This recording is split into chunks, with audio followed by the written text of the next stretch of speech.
De todas maneras, va a haber debate presidencial. Y si es que no se quiere exponer a los técnicos en una agenda, con un moderador y con toda la convocatoria que pueda hacer la prensa, podríamos más bien darle una lectura contraria de que no se quiere mostrar al equipo. Nosotros tenemos equipo, nosotros tenemos un buen vicepresidente y tenemos un buen candidato. Y de eso se trata, exhibir a la población todas las cartas que tenemos para poder enrumbar el proyecto nacionalista, nuestro proyecto político que esperamos sea victorioso el próximo 28 o 29 de junio. Muy bien. En realidad... El otro tema que quería, aclarar es que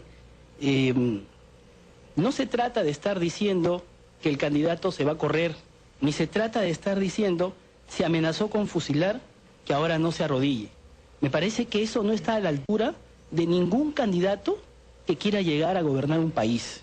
Eso, fundamentalmente, tiene para mí 3 lecturas.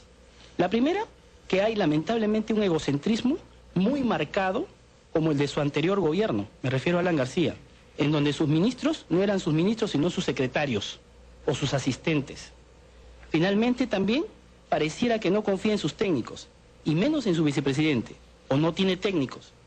Y si estamos hablando de fusilamiento, que jamás Ollanta Humala manifestó, yo creo que habría que decirle al señor García y a su vicepresidente Jan Pietri que jueguen un partidito de frontón a ver si se oxigenan y con eso refrescan su memoria. Bueno, entonces estamos en las ironías. Sí, yo creo de que ese libreto que acaba de leer el señor... No lo he leído. Sí, lo he visto, Gariboto. No viene al cuento, no viene al caso. No hay que descender el debate. Mire, acá somos 2 personas que nos conocemos y ya deslizó el señor Gariboto algunas críticas desagradables e injustas. Todo lo que hagan va a ser absolutamente innecesario. La población lo va a descartar porque lo único que quiere la población es expresar o escuchar a través de los candidatos la consistencia y la solvencia de las propuestas. Tal vez lo que pasa es que el señor Humala está tratando en esta fase de un poco reubicarse en un terreno que no ha sido su terreno, porque él estuvo durante toda la primera etapa en una campaña violentista, agresiva, provocadora, de la cual todavía hay rezagos ahora por lo que ha hecho en La Libertad, y cambiar el discurso o pasar de la grita a la propuesta es bastante difícil.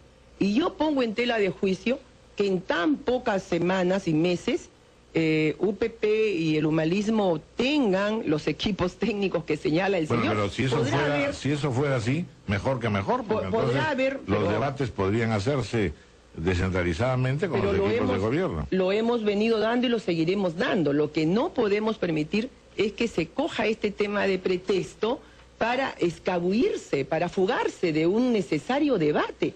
No puede el señor Humala escaparse de un debate. El debate tiene que darse. Eso no ha dicho el señor Humala. El señor Humala ha dicho que sí va a estar en un debate. ¿Y esta no es una maniobra dilatoria?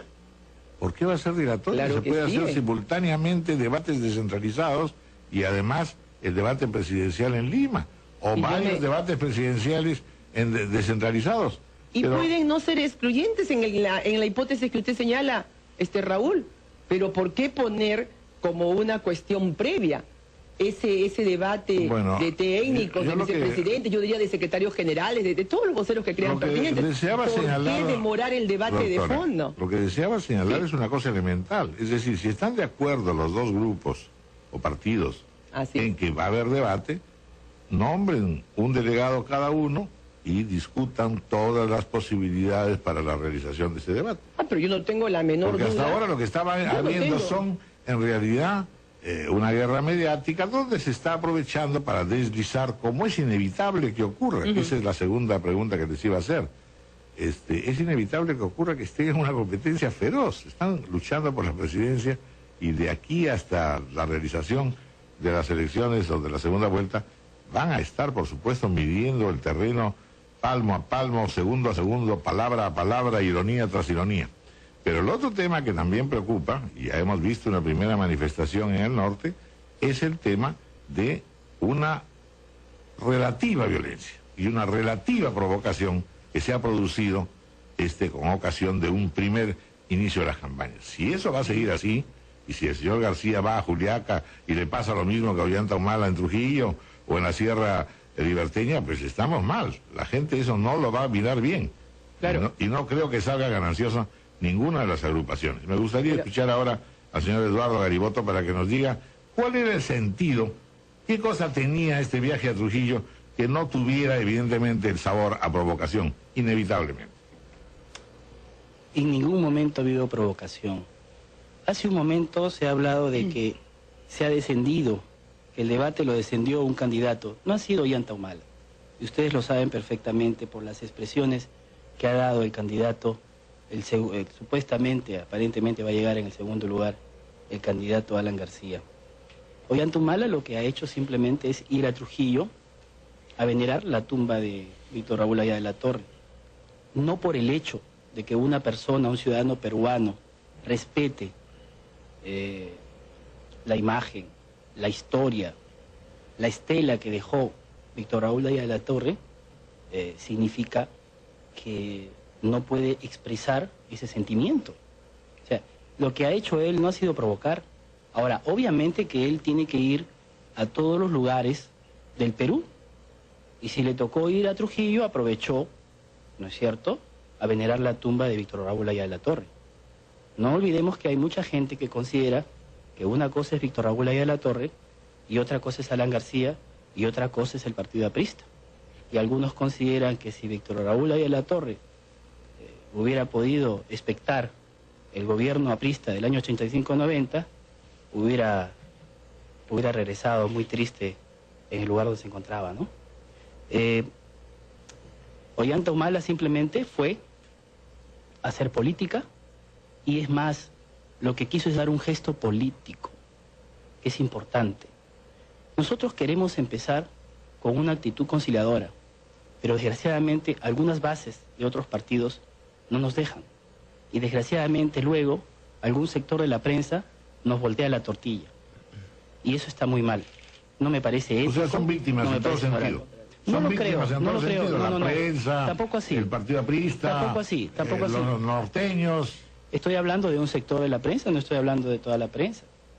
Creemos, por eso mismo, yo lo que quiero plantear acá es que la mejor manera de distraer la guerra sucia mediática, la mejor manera es precisamente esbozando propuestas. Eso es lo más importante. ¿Y cómo se puede plantear propuestas? No solamente a través de 30 o 40 debates que se quiera con los candidatos a la presidencia, sino también con los técnicos, sino también con los vicepresidentes. Esa es la estrategia número 1 de nuestra campaña. Bien. Plantear las propuestas y no caer a expresiones que desgraciadamente lindan con la famosa guerra sucia que se ha estado suscitando. Doctora Mercedes Cabanillas. Sí, bueno, felizmente queda claro que debate entre candidatos presidenciales habrá, no uno, sino varios, y cuanto antes mejor. Lo otro, me parece a mí que es bueno comentarlo. El señor Ollanta Humala tiene todo el derecho, como cualquier peruano, a trasladarse a lo largo y ancho del país, igual que el doctor Alan García y cualquier candidato. Así se ha venido haciendo. Y otras veces, cuando Lourdes Flores o en su momento Valentín Paniagua han estado en Trujillo, nadie podría decir que han sido víctimas de alguna agresión por parte de ningún militante del Partido Aprista. El señor Ollanta Humala ha ido expresamente al norte a insultar, a provocar. Y ante una gigantografía que había en una pared, y era una gigantografía del doctor Alan García, deslizó inmediatamente ataques e insultos a la figura de Alan García. Y conociendo autoridades municipales, distritales, las ha tratado de ladrones porque eran apristas. Y ha estado a lo largo y ancho insultando al pueblo aprista. Yo no justifico ningún tipo de reacción airada, ya ni siquiera digo violenta, ni siquiera airada, porque cualquier signo de intolerancia no va con nosotros, que somos absolutamente demócratas y que tenemos la obligación por nuestra trayectoria y nuestra organización de ser todavía más comprensivos y tenerle más paciencia al señor Ollanta Humala, que él no la ha tenido,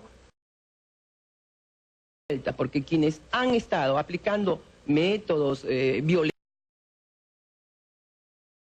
han sido justamente los humalistas en varios puntos del país y sobre todo en el sur. Y lo que pasó es que los candidatos nunca se quejaron. No se quejó Lourdes, no se quejó Valentín Paniagua ni el propio Alan García. Pues bien, pero creo de que esta estrategia de victimizarse permanentemente. Yo provoco para generar una reacción airada y luego me victimizo. Eso ya está descubierto por los medios de comunicación y por quienes hemos seguido de cerca el desenvolvimiento del señor Humala. Tal vez le es conveniente ser la víctima del sistema. Yo me enfrento al sistema, a los medios de comunicación, a los partidos políticos, a los empresarios. Oye, pero eso ha sido parte de una estrategia y también parte de un doble discurso, porque criticaba a los empresarios y por lo bajo mandaba a chantajear a algunos o se reunía con otros para buscar financiamiento. ¿Y con qué tipo de empresarios? Porque naturalmente yo no ofendo a los empresarios, los respeto, pero con determinados empresarios se reunió el señor Ollanta y hasta hay financiamiento de por medio no esclarecido. Todo esto es tema de un doble discurso y de una doble moral, que en su momento, y gracias también a los debates, va a poder esclarecerse y desnudar cuál es la personalidad de este señor que quiere presentarse siempre como un reformador, un hombre que confronta la organización del sistema, pero que finalmente creo que es parte del sistema y sabe sacarle mucho provecho al sistema, ¿no? Bueno, lamentablemente el tiempo nos ha ganado. Me permite. Pero la verdad que todos han tenido su misma oportunidad, porque si no, tendría que destinar una hora, señor. Bueno, solo quisiera decir que no existen pruebas, que muchos están tirando la piedra, esconden la mano, y no solamente esconden la mano, sino le echan la culpa al agraviado, y por otro lado, nosotros representamos un futuro de cambio, no un pasado de arrepentimiento.